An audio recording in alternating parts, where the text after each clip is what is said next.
اسرائیل کے بارڈر پہ نا ایک جماعت چل رہی تھی. ایک یہودی ہے نا دیکھنے آتا تھا فجر کی نماز پہ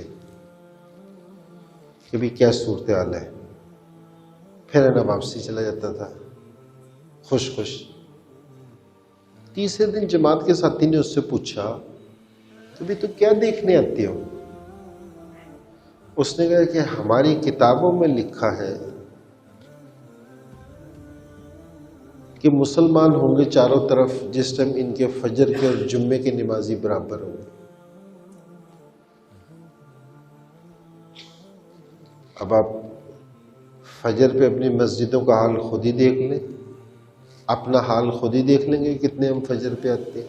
ایک امریکن ہے نا مسلمان ہو گیا تو وہ ادھر رائمنڈ میں آیا، رائمنڈ سے نا اس کی تشکیل فیصلہ آباد ہو گئی. فیصلہ آباد میں وہ گھنٹہ گھر ہے نا وہ گول ہے کہ جی نیچے دکانیں اوپر ان کی مسجد بنی ہوئی، شاید کسی کا اتفاق ہوا ہو تو اس کی اس مسجد میں تشکیل ہو گئی.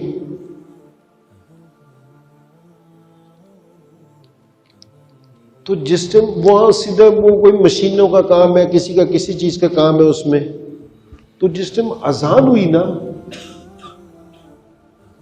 اس نے دیکھا مشینیں رکی نہیں. اب جس طرح اس طرح یہ ساری ہے تو اس طرح وہ اوپر سے کھڑے ہو کے چیخ رہے ہیں کہ برادر اذان کہ اللہ نے بلا لی ہے. ہم وہ وہیں رونے لگ گئے.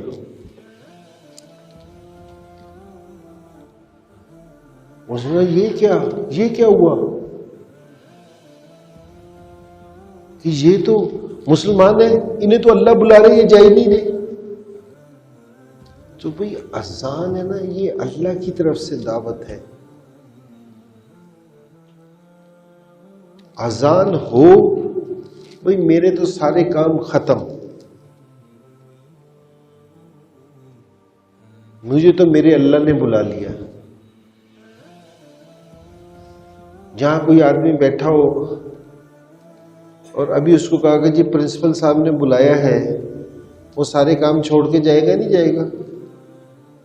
پرنسپل صاحب کی تو اہمیت ہے، اللہ کی اہمیت نہیں ہے دل میں. یوسف تھا نا، یوسف سے کہا کہ کبھی یوسف تو نے اب کیوں کلمہ پڑھا ہے، پہلے کیوں نہیں پڑھا؟ یوسف نے کہا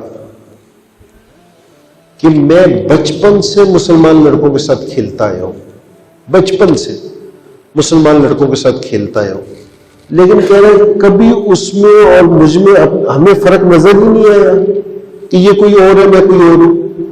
کہہ رہے کبھی کوئی فرق نظر ہی نہیں آیا. میں نے کہا کیوں؟ کہتے ہیں کہ جی جس ٹائم کرکٹ کھیلتے تھے اذان کی آواز آتی تھی، کہہ رہے وہ بھی کرکٹ کھیلتے رہتے تھے، میں بھی کرکٹ کھیلتا رہتا تھا. کہہ رہے کوئی فرق ہی نہیں تھا.